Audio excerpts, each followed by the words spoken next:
के पाठक जब से एसीएस बने तो विद्यालय टाइम से खुलने लगा। और क्या होने लगा कि सारे शिक्षक टाइम से जान ले, उनको एक भय हुआ कि अब हमारी नौकरी नहीं बचेगी, चली जाएगी नौकरी। शिक्षा एक हमारी ऐसी वस्तु है, शिक्षा एक ऐसी वस्तु है जिसका उपयोग पुरानी पीढ़ी नई पीढ़ी पर करता है, जिसका प्रस्तुतिकरण वर्तमान में नहीं होकर भविष्य में होता है। आज के पाठक से जलन क्यों शिक्षकों को है? शिक्षा का जो प्रहरी होगा और बिहार कहता है कि बिहार और बिहारी का नाम रोशन होगा, वो शिक्षक के पाठक से नहीं जलेगा। गाँव का जो सरकारी विद्यालय है बिहार का, उसमें किसके बच्चे पढ़ते हैं? कोई आईएएस के बच्चे पढ़ते हैं। शिक्षक जो पढ़ाते हैं वो अपने बच्चे को खुद पढ़ाते हैं उस विद्यालय में। दलित, शोषित, वंचित, चाहे वह किसी भी जाति का हो, सवर्ण हो, अगड़ा हो, पिछड़ा हो, दलित हो, उनके बच्चे पढ़ते हैं। बिहार के नियोजित शिक्षक लगातार सक्षमता परीक्षा का विरोध कर रहे हैं। ऐसे में 13 मार्च को नियोजित शिक्षकों को लेकर सुनवाई होनी है पटना हाईकोर्ट में। ऐसे में मामला जो है पटना हाईकोर्ट में चल रहा है। 6 मार्च को देखा जाए तो नियोजित शिक्षकों की सक्षमता परीक्षा का समापन हुआ। कई सारे नियोजित शिक्षक इस परीक्षा में शामिल हुए, लेकिन अब जाकर यह सवाल उठ रहा है कि जिस तरीके से 13 मार्च को सुनवाई हुई उसमें क्या होगा? क्या नियोजित शिक्षकों के हित में फैसला आएगा या फिर सरकार के हित में फैसला आएगा? ऐसे में हमारे साथ बात करने के लिए पटना हाईकोर्ट के जाने माने अधिवक्ता डॉक्टर कौशलेंद्र नारायण है, जुड़ेंगे, बात करेंगे। कौशलेंद्र जी, क्या होगा? लगातार नियोजित शिक्षक सवाल पूछ रहे हैं। देखिए, सर्वप्रथम मैं इस मामले पर स्पष्ट आपको बता रहा हूँ, मैं ऑनरेबल कोर्ट तो नहीं हूँ, लेकिन एडवोकेसी का जो मेरा अनुभव है उसके अनुसार मैं कह रहा हूँ कि इसमें शिक्षकों को कोई लाभ नहीं मिलने जा रहा है। परीक्षा उनको देना ही होगा। बार बार मैं बोलता हूँ, शिक्षकों को खराब लगता होगा, लेकिन फिर भी मैं बोल रहा हूँ कि आप कानून से ऊपर नहीं न हैं। आप कहते हैं कि हम परीक्षा नहीं देंगे, ऐसा होता है क्या? तो सिपाही के पास पूरा माने डिफेंस का ताकत दिया हुआ है, राइफल उसी के पास है, तब तो वो कहेगा कि हमको इतना सैलरी नहीं दिया गया, फलना नहीं किया गया, तो हम शूट आउट कर देंगे सभी लोगों को। ये तुगलकी फरमान शिक्षकों के द्वारा जो जारी किया जा रहा है यूनियन के द्वारा, एक कहीं से सत्य नहीं है। और मैं एडवोकेसी का मेरा जो रूप है उसके अनुसार मैं बतला रहा हूँ कि उनको कोई राहत नहीं मिलने जा रहा है। स्पष्ट रूप से मैं कह रहा हूँ। उस समय भी आपको मैं बोलता था जब कि बीएड वाले को प्राथमिक विद्यालय में नहीं होगा, सब शिक्षक को खराब लगता होगा। मैं बार बार बोलता था कि सरकार जो है शिक्षकों को मूर्ख बना रही है। जब ऑनरेबल सुप्रीम कोर्ट का डबल बेंच का जस्टिस सुधांशु धुलिया साहब और अनिरुद्ध बोस, जस्टिस अनिरुद्ध बोस का जब फैसला था, तो सुप्रीम कोर्ट का फैसला पूरे देश में लागू न होता है। तो उस समय भी, लेकिन हम ही जो बोले शुरू में, अंत तक वही बोलते रहे। हुआ यहीं भी, सरकार भी एसएलपी में गई, हार करके आई। आपने बोला कुछ भी नियोजित शिक्षकों के हित में फैसला नहीं आएगा, लेकिन शिक्षकों के द्वारा कई सारी मांगे की जा रही है। सबसे पहला मांग, ऑनलाइन नहीं ऑफलाइन मोड में परीक्षा ली जाए। देखा जाए तो सरकार ने मौखिक रूप से कहा है कि 2 अटेम्प्ट मौका दिया जाएगा, 3 से 5 अटेम्प्ट किया गया है, लेकिन सवाल ये उठ रहा है कि उन लोगों को 5 के बाद हटा दिया जाएगा क्या लगातार? क्योंकि देखा जाए तो सरकार के द्वारा कहा जा रहा है कि नहीं हटाया जाएगा, लेकिन शिक्षकों के द्वारा कहीं ना कहीं यह सवाल पूछा जा रहा है कि जिस तरीके से सरकार कर रही है, ऐसे में सरकार हटा भी सकती है। नहीं, देखिए, अब यहाँ पर हम आपको बता रहे हैं, यहाँ शिक्षक की हक की बात मैं बोल रहा हूँ, पक्ष की बात कर रहा हूँ। सरकार हटाएगी नहीं, अंतर इतना ही होगा कि वो नियोजित शिक्षक रह जाएंगे। राजकर्मी में सरकार रिस्ट्रिक्शन लगा सकती है कि भाई 3 को आपको ऑनलाइन परीक्षा देना है। सरकार ने नोटिफिकेशन नहीं निकाला है, लेकिन घोषणा तो कर दिया है कि 2 हम ऑफलाइन भी लेंगे, यानी 5 पूरा। हाँ, शिक्षा मंत्री का ये है, तो शिक्षा मंत्री झूठ तो नहीं बोलेंगे और एक उनकी छवि भी अच्छी है। तो 5 परीक्षा भी जब ना पास करते हैं, इसका अर्थ है कि कूड़ा कचरा है। तो ये सब डपोरसंखी नीतियाँ से सरकार डरती नहीं है, आप समझ लीजिए। और शिक्षकों को सरकार को हक भी नहीं मारना चाहिए। जी, लगातार जिस तरीके से जांचें हो रही है शिक्षक अभ्यर्थियों को, जो शिक्षक है नियोजित शिक्षक खासकर, ऐसे में फर्जियों का आंकड़ा काफी देखने को मिल रहा है। 1205 नियोजित शिक्षकों पर तलवार लटक रही है के पाठक की। देखिए अभिषेक जी, मैं एक बात आपको बता देता हूँ, पहले भी मैं कहते आ रहा हूँ और मेरा ही ये दिया हुआ है कि बिहार में कॉन्स्टिट्यूशनल ब्रेकडाउन है। 15-16 वर्षों से, 5 वर्षों तक ठीक रहा था, यानी 12-13 वर्षों से कॉन्स्टिट्यूशनल ब्रेकडाउन है। कोई मतलब सही तरीके से कार्य नहीं होता। आप एक छोटा सा चीज़ देखिए कि विजिलेंस जांच के लिए पटना हाईकोर्ट ने, ऑनरेबल पटना हाईकोर्ट ने आदेश किया था और पटना के डीओ ने 4000 विजिलेंस के जो टीचर का जो फोल्डर था जिसमें सर्टिफिकेट, उसको गायब करा दिया पकड़ाने के डर से। क्या हुआ पटना के डीओ को, ज्योति प्रसाद को? वो तो रिटायर कर गया, लेकर के पैसा सब अपना मजा मार रहा है। लेकिन अच्छा, उसमें करोड़ों रुपया वो कमाया था मिल करके, 5-10 लाख रुपया लेकर के बहाली किया। अभी आप देखे होंगे कि 1205 फर्जी शिक्षक निकल गए। सीटेट, बीटेट और स्टेट में सारा के सारा जो है गलत हो गया। कैसे गलत हुआ आप समझिए, एक ही सर्टिफिकेट पर 5-5, 4-4, 3-3 जगह वो लोग नौकरी कर रहा है डुप्लीकेट स्टूडेंट तो कोई एक ही ना पहले होगा, तब ना टीचर बना। पहले तो हर कोई टीचर से पहले स्टूडेंट था।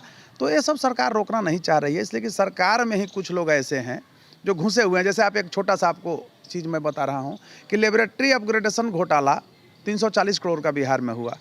हर एक मतलब मिडिल स्कूल, हाई स्कूल और +2 स्कूल को 5-5 लाख रुपया दिया गया केमिकल खरीदने के लिए। सरकार क्या किया आप समझिए। सरकार का तो मंशा था कि हम दे रहे हैं। सरकार के ही एक मंत्री अपने साले को उसमें घुसा दिए और वो क्या किया कि इंटरप्राइजेज की दुकान से केमिकल खरीदता है। बताइए, केमिस्ट एंड ड्रगिस्ट के यहाँ से केमिकल खरीदना चाहिए। क्या हुआ? Patna honourable Patna high court का 20 फरवरी 2020 को जांच का आदेश था। कोरोना का बहाना बना करके यही वर्तमान सरकार डाल दिया कूड़ेदानी में। अब बताइए, कुछ यहाँ आरा में जांच हुआ तो कुछ जेल भी गए गुरुजी। तो कहने का अर्थ हुआ कि मैं गुरु वर्ग को नहीं कर रहा हूँ। गुरु के नाम पर जो घंटाल हैं, फ्रॉड हैं, ये धूर्त हैं, क्रिमिनल्स हैं, जो हक खा जा रहे हैं, तो वैसे लोगों पर कार्रवाई होनी चाहिए। दूसरी तरफ एक चीज़ मैं बता रहा हूँ अभिषेक जी, ये मीडिया क्या है? जन माध्यम का एक सशक्त रूप है। आम जनमानस के बीच मेरी भावनाओं को आप ले जाते हैं, मेरा टैलेंट जो है उसको ले जाते हैं, मेरा अनुभव को ले जाते हैं, किसी के अनुभव को ले जाते हैं। तो एक चीज़ आप मान लीजिए कि आज के पाठक से जलन क्यों शिक्षकों को है? शिक्षा का जो प्रहरी होगा और बिहार कहता है कि बिहार और बिहारी का नाम रोशन होगा, वो शिक्षक के पाठक से नहीं जलेगा। कैसे नहीं जलेगा आपको मैं बता रहा हूँ। के पाठक के मैं भी उनके विरोध में बोलता हूँ। जब गलत बोलते हैं, उनका कोई ऐसा चीज़ मिलता है जो असंसदीय है, तो मैं भी कहता हूँ कि नहीं, गलत है।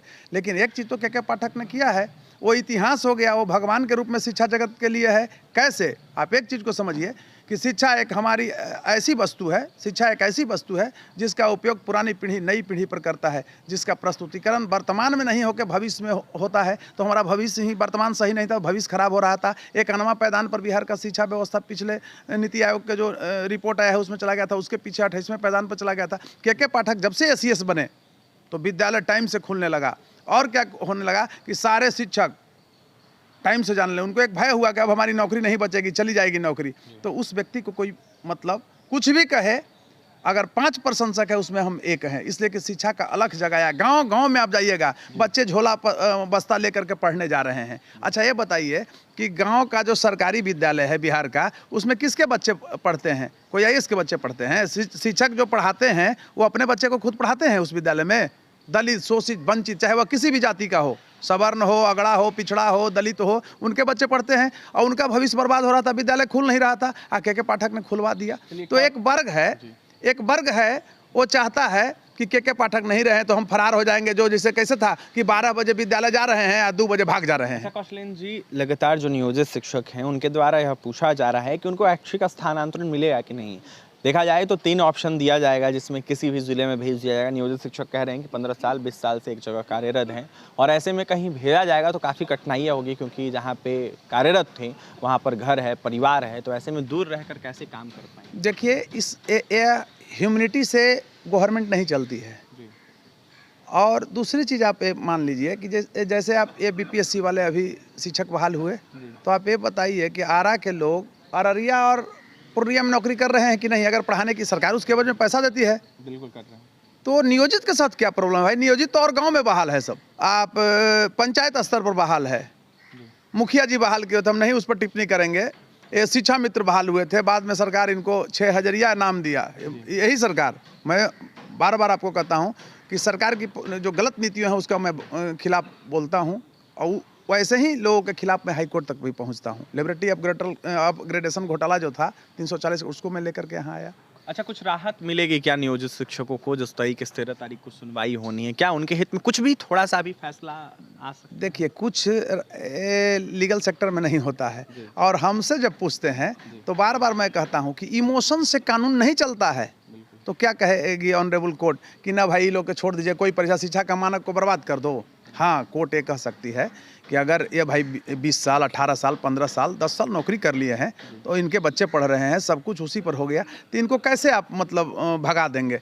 तो नौकरी जो है इनकी रहेगी, लेकिन राज्यकर्मी का दर्जा मिलने में प्रॉब्लम्स हो सकता है कि सरकार की और के पाठक की यही मंशा थी कि थोड़ा शिक्षकों को हम अपग्रेड करते हैं। हो सकता है कि उनकी आंतरिक कुछ और सरकार का तो ये नीतियाँ आंतरिक गंभीर रूप से चलती है, वो चाहती होगी कि जो पास करें उनके लिए कुछ और हम पैकेज देंगे, अच्छा करेंगे, अपग्रेड करेंगे। तो इसको सकारात्मक रूप से शिक्षक लें, मैं बार बार कहना चाहता हूँ, इसलिए कि देखिए लीगल सेक्टर में आने से पहले मैं भी शिक्षक रहा हूँ, हम जानते हैं कि क्या होता है। मैं उस बिरादरी का रहा हूँ, शिक्षक बिरादरी का, फिर भी कह रहा हूँ, आप जाइए पटना में, मैं नाम बता रहा हूँ, कुछ विद्यालय ऐसे हैं जहाँ पर 32 शिक्षक हैं, 22 शिक्षक हैं, विश्वास करेंगे 50 और 100 स्टूडेंट्स नहीं है। खिचड़ी का पैसा डुप्लीकेट गुरुजी खाते हैं, हेडमास्टर लोग उठाते हैं। तो मैं बार बार शिक्षा सुधार की बात करता हूँ लीगल सेक्टर से, क्योंकि मैं वहाँ देखा हूँ वो दृश्य, तो हमको अच्छा नहीं लगा, मैं वहाँ से इस्तीफा दिया, आगे करियर बनाया, यहाँ तक मैं पहुँचा।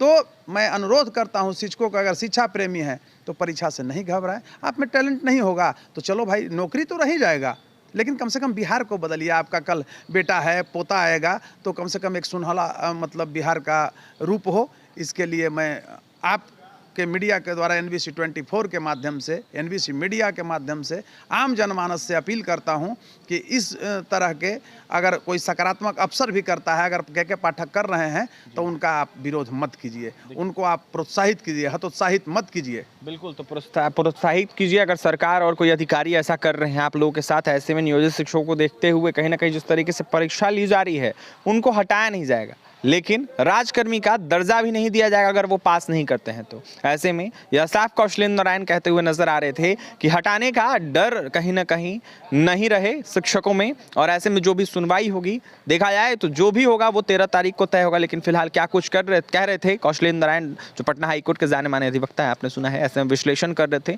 तो वहीं अपनी तमाम प्रतिक्रिया दे रहे थे। और भी तमाम खबरों के लिए NBC 24 के साथ बने रहे। बहुत बहुत धन्यवाद।